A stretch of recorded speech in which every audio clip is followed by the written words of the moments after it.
Okay, welcome back, my friends, to Believe You Are a Good Mom. I have a good mom with me here today, and her name is Jody Moore, none other than the Jody Moore. Hi, Thanks for Jody. saying that. I don't feel like a good mom today, so. Oh, perfect. Then let's dig in. I can work my magic. Good on timing. you. Good timing. Yeah, me either. I don't any day, actually. That's why I have to have a podcast to remind myself that I am a good mom and I do a bunch of not so good stuff. But that doesn't mean that I am who I am is not good. Anyway. Hi, Jody. Okay. I'm going to let Jody introduce herself as if nobody knows who she is, but maybe there might be a couple people that know me but don't know you. Who I am, actually. Yeah. So my name's Jody Moore. I'm a life coach. I've been coaching now for about 9 years, and I love it so much. And it changed my life profoundly, understanding my mindset and my emotions and how to navigate all of that. And so, similar to you, Emily, I was just so empowered by what I learned that I wanted to share it with everyone else, and started my own coaching practice. And I coach similar to you. I coach a lot of moms, a lot of women who are members of the LDS faith or similar values. And then we get some men that come along too, and that's fun. And recently I've started doing business coaching, also helping other coaches build their businesses. So lots of fun. And I like you said, I am a mom. I have 4 kids. My youngest is 7 and my oldest is 16. So we're just in the thick of figuring out how to do that, how to have teenagers, and live in Spokane with my husband. And that's about it for me. Pretty boring, actually. Right. Yeah. So boring. So I remember the time you were coaching someone and you said something about remembering when you had all the car seats and you were trying to get in and out of the car with all the car, and you talked about it in past tense. And I was like, oh no, she's not in the thick of it with me anymore. Like when you were phasing out of the young kid phase. And for some crazy reason, I thought I wanted to be the in the thick of it coach. And then ever since I've been like, that was a terrible idea. Why do I think I want to be in the thick of it and be coaching people in the thick of it also? Because it's wild. But everyone's in the thick of something.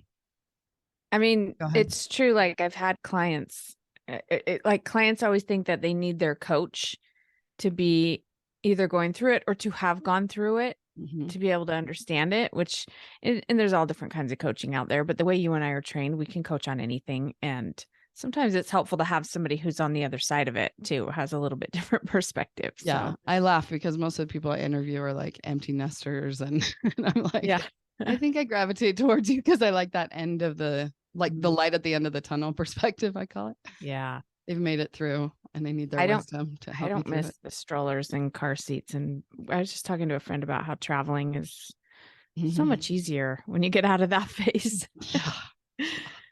Oh my goodness. So my baby is 1 now and she's walking, and I feel like we're done with baby phase forever. So I have phased out of a little bit of it. Yeah. And I'm very excited. And I also have to admit that I am sad too. Yeah. Like when Tyson Bradley showed me his little baby on Zoom, I was like, I lost it.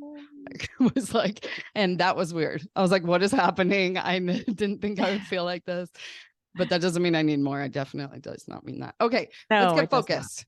Okay. So this episode is called Impact 1.0 and Impact 2.0 because, well, first of all, anybody who knows me knows I can't talk about Jody Moore without crying. So here come the tears. So our impact in the world. Did you say no tears? I said, bring on the tears. Oh, I was going to say, usually we welcome tears here. Yeah. Right? So, okay. So you grow up in the church hearing, I literally cross-stitched it on a pillow. I will follow God's plan for me in Mary Miss. And I thought that meant like, I'll get married, I'll have babies, and then the decade, similar to you also, actually, you didn't get married right away. Right. Like we were trying to find a husband forever and ever and ever. And we're like, I got to live my purpose. I need to fulfill the measure of my creation. This is like a worthy endeavor. Where is this husband? Where is this family? Right. And so I think even in that decade, I was starting to learn that like, I'm also a person, not just my purpose in life was to be a mother and wife. Right. But I did still have that desire. And then once I was a mom and a wife, it was like, okay, where's my happily ever after? Because I'm not feeling happy. I'm feeling frustrated, annoyed, irritated, like all the time. And then enter Jody Moore. And she helped me with that Impact 1.0, because it is like, there's a reason they teach us that. And we definitely do have an impact under our own roofs with our own kids. And it's a very important one. And it is God's plan for us. And we can make an impact 2.0 or 3.0 or 4.0. Like, we don't have to stop there.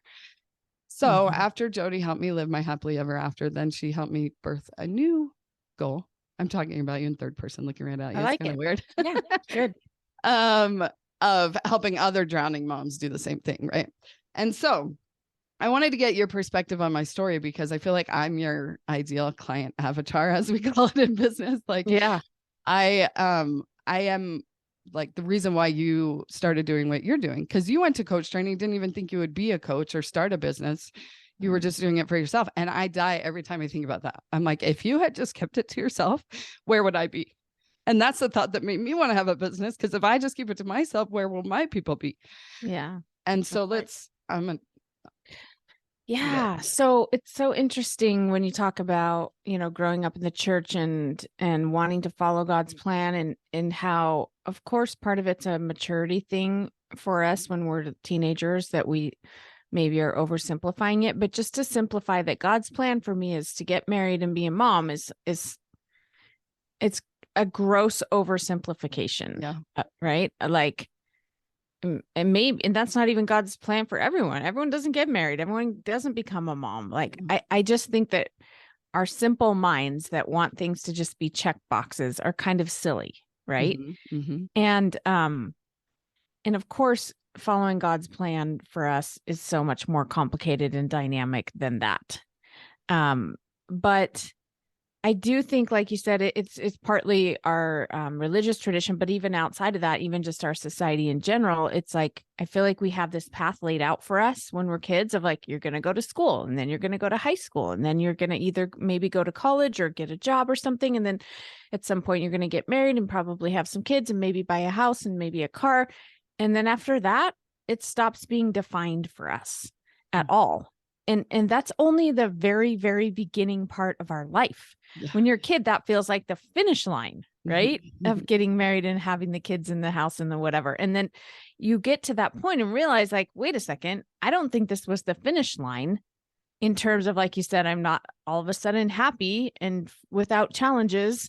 But at the same time, for me, that was a really challenging point, because all of a sudden I didn't know what I was working towards. I wasn't now looking for a husband or trying to get pregnant or, it took my husband and I a while to get into a house. So we had some financial goals and things, but still I was like, what is the next thing? If I'm not going to go to college one day or try to find a boyfriend, what am I working towards?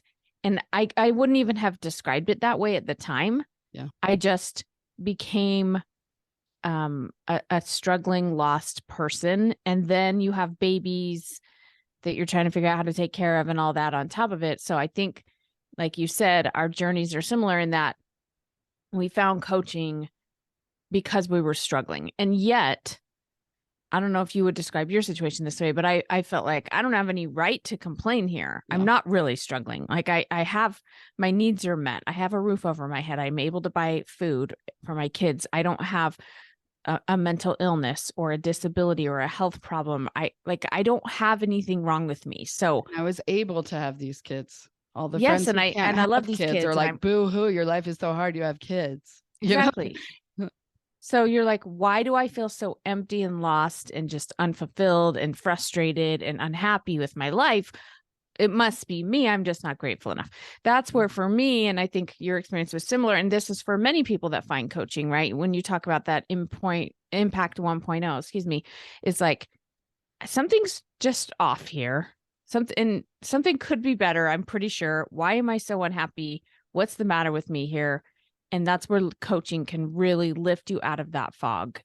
And so that was a tangent I just went off on. What was the question again? That's the story of this podcast. That's all we do. And that reminds me of what our friend Dr. Paul Jenkins says, that it can always be better. It can always be worse. Our brains will always be in that comparison mode, that judgment. So I just dropped the war on that. I'm like, okay, Yeah. we will always But judge. here's what's It's interesting fine. about you, Emily. When did you, I remember like in the earlier days, I remember you being at live events, and I know you were in Be Bold in my coaching program. I'm not sure at what point you first started working with me. You'll have to tell me that story. Oh I don't know yeah, that part. I did a free mini session with you. Like I've Oh, been back when I around since did the mini beginning. sessions. Oh yeah. Okay. Oh, I didn't know that. Yeah, isn't that fun?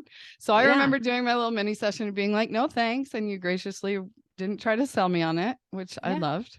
And so I just continued to, consume your free content. Any webinar you did, I was there, like with that phantom line going around. I don't remember. I don't know if you remember that in like 2017, you're doing this webinar and there were like weird colors happening and you were like, what is that? Anyway. Oh, That I was a don't even remember parenting any one, of that. Okay. especially a parenting webinar. I was like Okay. consuming all the parenting stuff from everywhere that I could.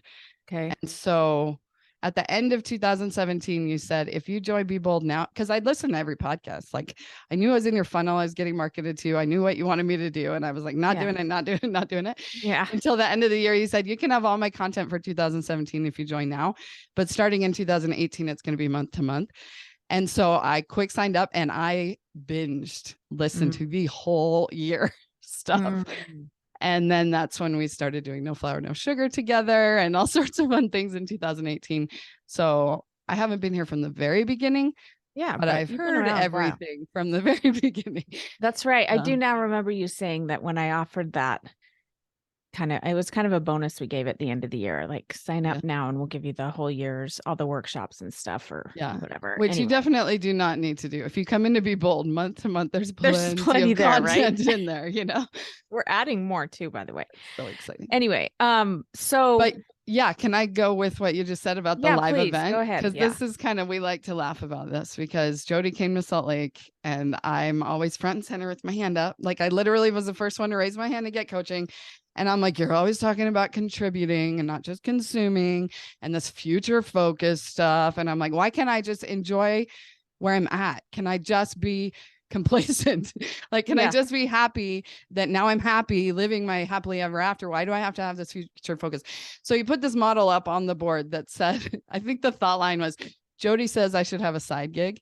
Yeah. And I was like, no, that was a thought you gave me. Yes, because that's the circumstance. I was ready for you to put that in the circumstance line. Jody thinks I should have a side gig. Yes. Jody says I need to have a side gig because that was my thought. Like, that's what you were telling me. That's what I want to talk about actually is like, why did I think that? What are you saying? Why is it like stirring this yearning in my soul and not just me? Like there's like jokes at the life coach school about how many Mormon coaches there are. And it's like, how many of us came from Jody, like casting this very wide net, bringing us all in, teaching the basics of the model. And then we're like this stirring in our soul, and it's like, you were not telling me. And you said that to my face in person. You're like, I'm not telling you have to have a side gig. I don't care at all if you have a side gig. Yeah. And I'm like, but you are. Clearly it wasn't you, that was saying that. That's right. That's right. It wasn't me telling you that. Like, I literally don't know if you didn't know if you should and didn't like it will love you either just as much either way. Yeah. You were feeling that, right? Something was telling you that. Maybe it was the spirit. Maybe it was your own desire. And that's, I don't know what your experience has been, Emily, but I feel like coaching helps us clear away like the clutter, if you will, in our heads even. Right. Yeah. And just like, that's where you receive inspiration or wisdom or the spirit or whatever you want to call it. That we all have our own internal navigation system, but we block it. And sometimes it takes a coach to help you like get your head straight and then you can receive that information. But you didn't want to hear that really. No. And I still don't. Every day I have a tug of war that I need to drop in my brain. Why do you not? You're going to coach me right now on my podcast? I'm not coaching you. We're just having a discussion. Okay. Oh gosh. Okay. So back in those days, it was like I said, I just wanted to enjoy my comfy life. And you've even coached me on this before. I said that. I was like, one of my values is comfort. And you're like, no, that sounds like you're just in a cozy blanket. I'm like, yeah, I love being in a cozy blanket. And so I think that like, if I go out of my comfort zone, it's going to be like hard stuff I don't want to do and whatever. But it turns out that like I can do whatever I want to do. Like, even if I feel like God is telling me to do something, he is not that naggy voice in my head.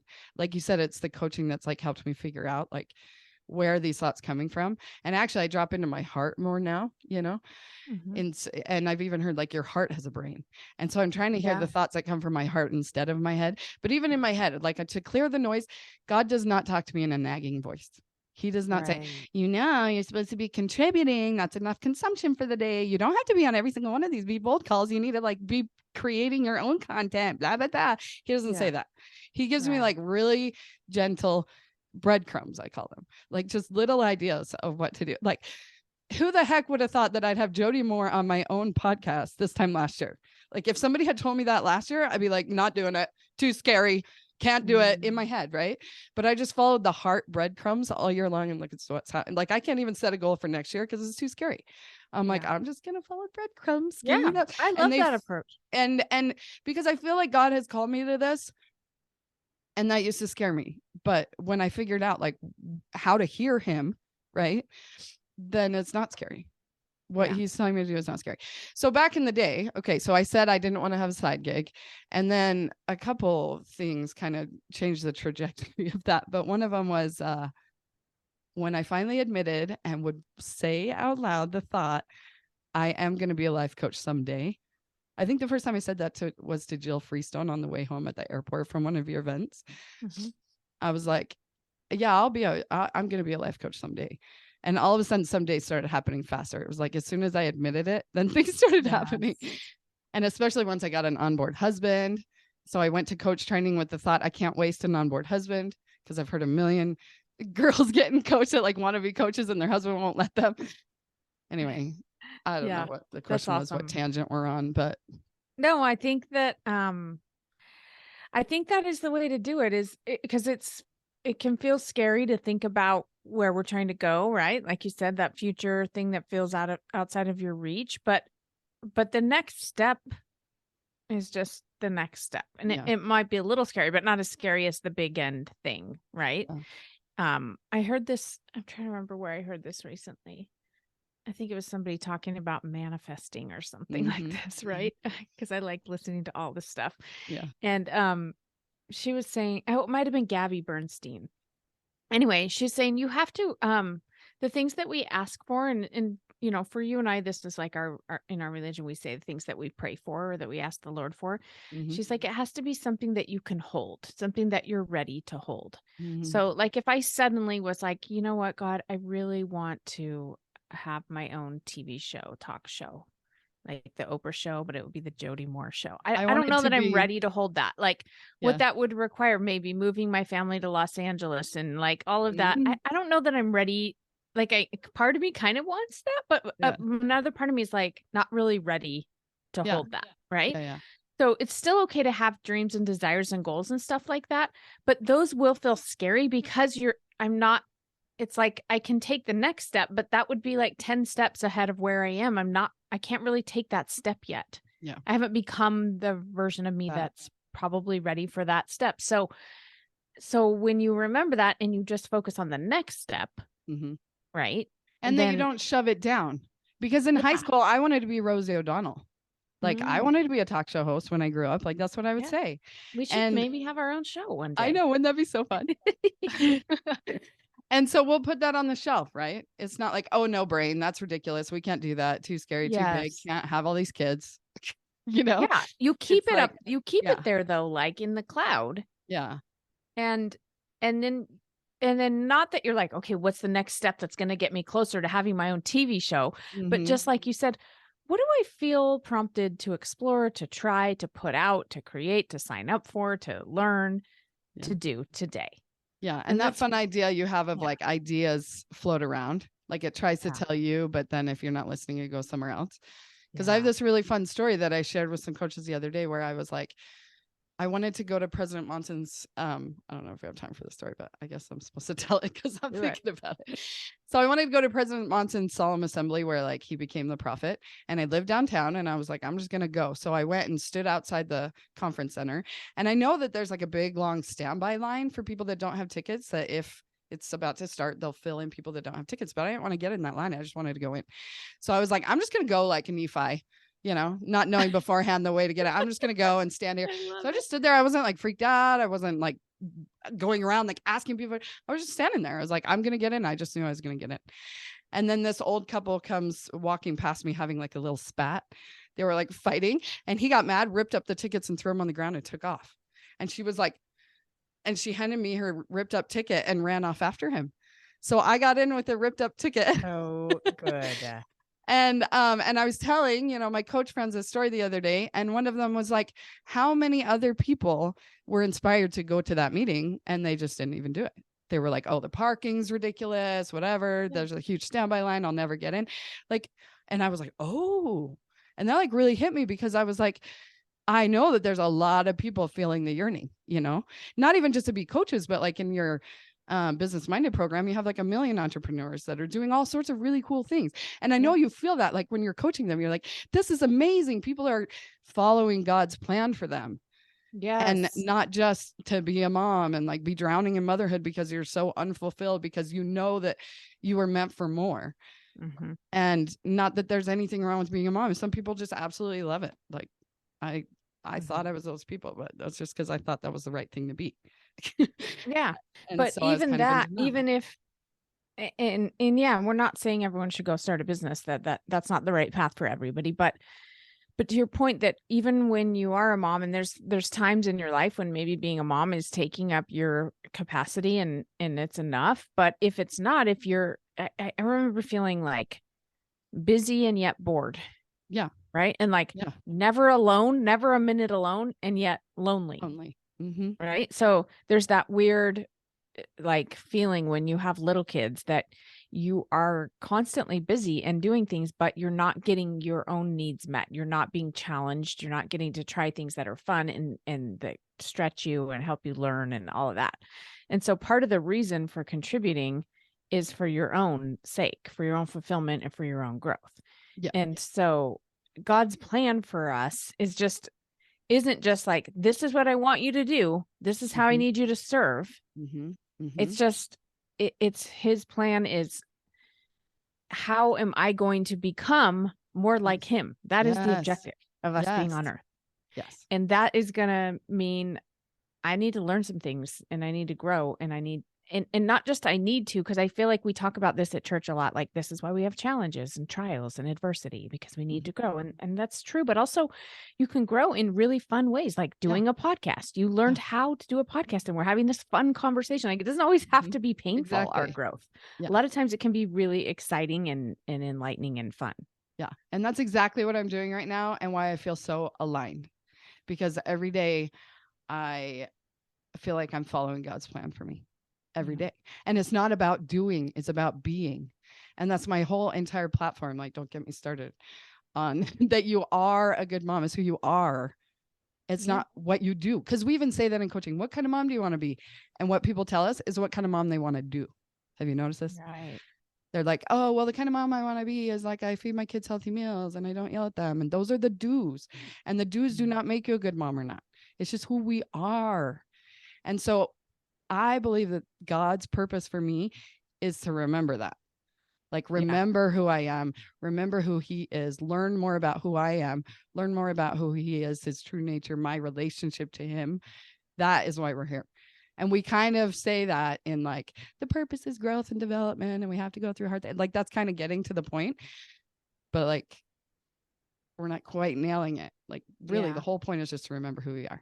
And that's what I mean by you are a good mom. Like, you are good, because we just have our mom and ourselves so intertwined. Yeah. And I do think that when we choose, like you said, to understand that we are good, that it's actually easier. Because I know I think I've used this in a talk myself, and I hear a lot of people in talks talk about, this was my plan.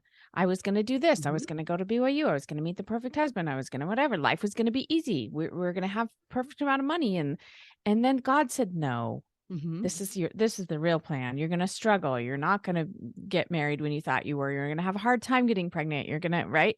And we paint the picture as though like my plan was going to be the simple, although wouldn't require anything of me path. God's plan was challenge, struggle, adversity, etc. Lately, I've been thinking, what if we're even getting that part wrong? Yeah. What if God's plan isn't, then you're going to have to get across this huge cavern and through the ditch and run through the mud. Like, what if that's still us creating that? Yeah. What if God's plan is actually, like, have you ever been in one of those lazy rivers? Oh yeah. You get in a tube and it just moves you around the river. Exactly. That's what it feels like when you're aligned, when you're doing I God's think plan. that's God's plan for us. Yeah.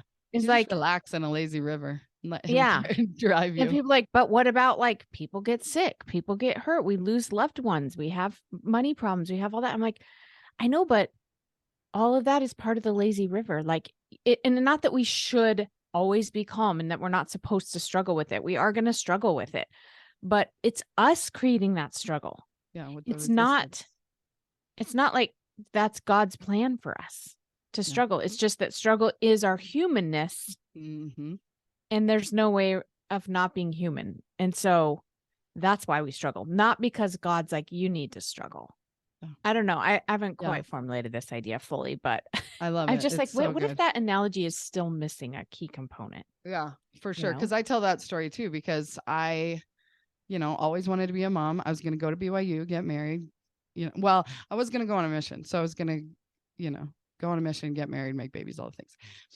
And then I didn't even go to BYU.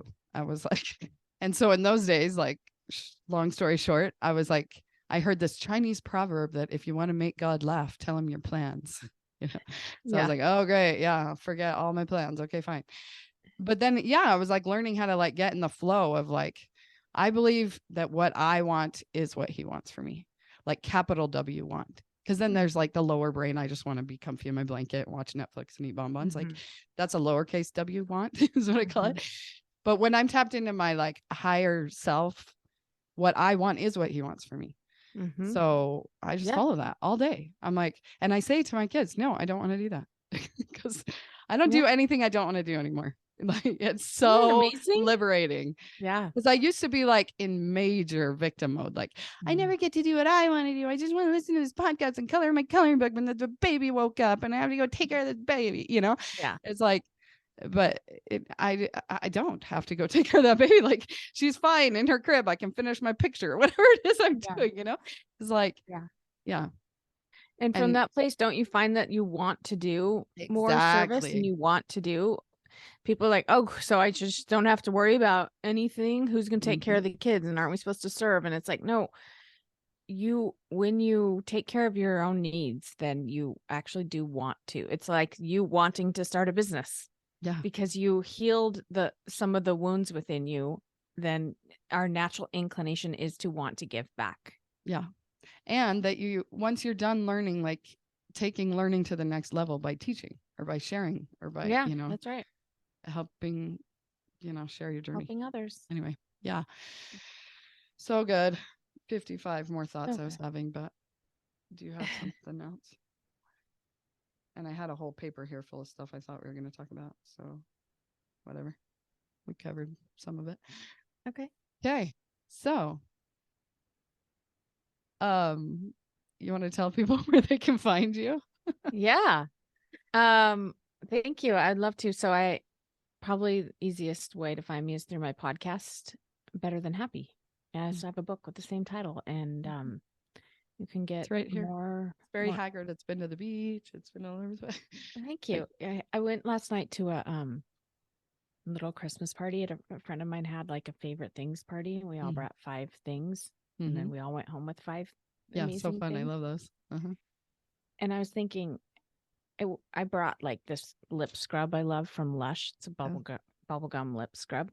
Anyway, that was my favorite thing I brought. And I was like, I should have brought also my book, like just as kind of a joke. Like it is good, but also be kind of funny. Like, and this book is like my favorite book. It's so but good. The problem is a lot of the women there, I didn't really know. So I was like, they may not get that I'm being somewhat sarcastic giving my own book. Yeah. But I should have just done it anyway. Right. Yeah. Well, I gave your, what did I do? It was like your podcast. What do you call it? The roadmap. So I printed out the roadmap and put it with some bath salts because that favorite things thing was right after COVID. And it was like, how did you survive COVID? And I was like, well, I became a life coach during COVID. And this is my life coach. Check it out. This is what life coaching is all about. That's awesome. What a good idea. Thanks for sharing that. That's awesome. I love that. Yeah, because that's what I want to share. Like my favorite thing is self-help and coaching and podcasts. And how do you share that? I mean, lip scrub is fun, but also that stuff is pretty life-changing. Yeah. So good. Okay. So Better Than Happy. Yeah. Better Than Happy or jodymoore.com. Lots of free stuff there. You can get. Join Be Bold. Join Be Bold right now. Well, Christmas will be over when I air this. Well, here's the thing. If they want to check out coaching with me, they should go to a coaching intensive. Yeah. I go to all of them, even though I've listened to every word that comes out of your mouth for 7 years. Yeah. The coaching intensive is meant to be like the little sample of frozen yogurt. It's $19 and you get me live. And then you'll know if you want to join Be Bold or not. Yeah. And if you do, you'll get to put your money towards Be Bold. So that's the best place if somebody wants to go deeper. I mean, they should join your coaching program, but I do one-on-one coaching, which Jody doesn't do. So I don't like do I said, one-on-one she casts a wide net, right? And she has a really big group program and I love it. And then she also trains us in like an advanced coach training. And so if you want somebody who like has been trained by Jody as your one-on-one coach, it's right there on her website too, a long list of all of us. Yeah. And so come including pick Emily. one of us to take it. Yeah, I'm saying us. Yeah, I know. Purple hair. Yes. So, anyway, it's awesome. And I will tell you about my offer right now. Tell us. Because I have Christmas presents for everyone. They're called RBCs. Everyone gets an RBC this year. Merry Christmas. Tell me. It stands for Relationship Boost Call. I love it. So I have a whole program that we go through real quick. All you have to do is get on the call with someone in mind that you want to boost your relationship with. And after 20 minutes, you will be boosted. It's really good. That's good. I use it on myself all the time. I love it. Because there's a lot of relationships, a lot of kids, a lot of thoughts. Yeah, right? A lot of feelings. How many kids do you have now? I have 5. 5. I was going to say 5. 5's a lot. Yep. Okay. Jody, thank you so much for doing this. I feel like this was my favorite Christmas gift that I got this year. Thank you. Thanks for having me. It's been really fun to talk to you. Awesome. All right. Well, we'll talk to you next time. And you never know when a podcast is going to drop around here. So make sure you subscribe and rate and review and share it with your friends. Okay.